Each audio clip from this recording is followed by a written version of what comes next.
Rwanda's past history was characterized by discrimination, division, and a political system that was fueled by hatred among citizens, which ultimately led to the genocide against the Tutsi in 1994.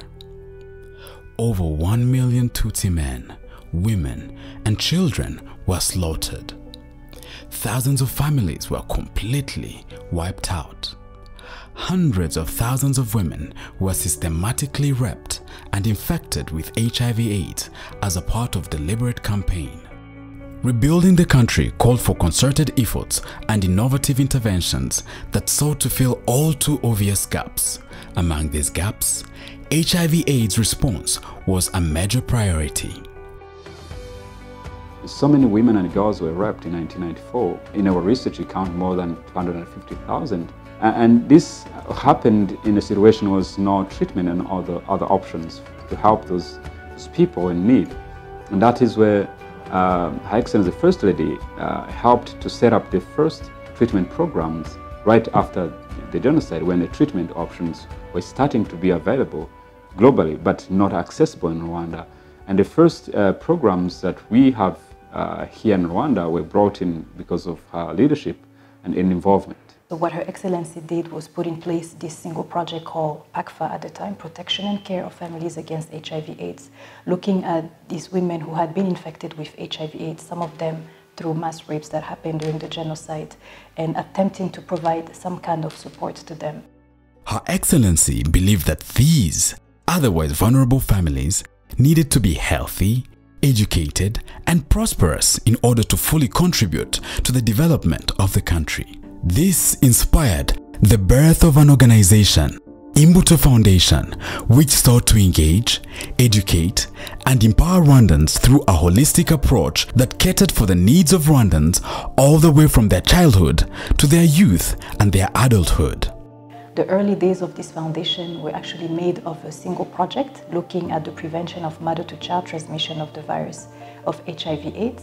We needed to expand the intervention to also look at the needs of the different family members. Those included the children in the family, the young adults, and also the parents. If we were looking at young people in the home, we also need to understand that, yes, they needed to be able to go to school, but they also needed to understand how the sexual reproductive health was happening within their bodies, but also make them understand that they do have rights to access the knowledge and the services that can be lifesaver. Among the projects that have created notable impact among adolescents are Edify Generation, initiated in 2003 to financially support secondary school students.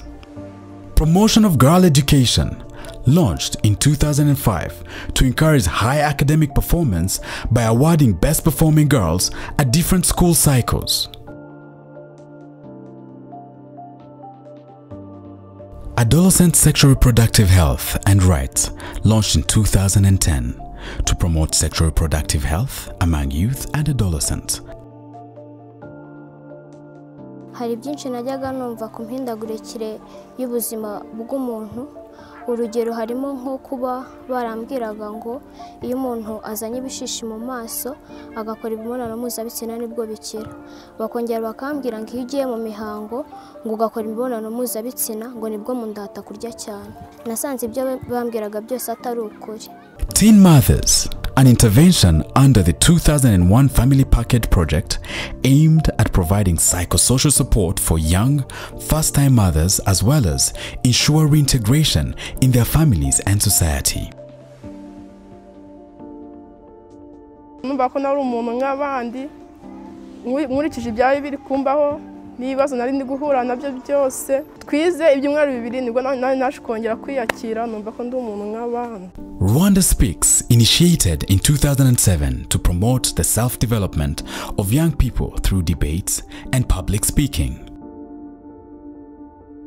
Innovation Accelerator, launched in 2016 as a mentorship program aimed at promoting the availability of sexual reproductive health information in a youth-friendly way.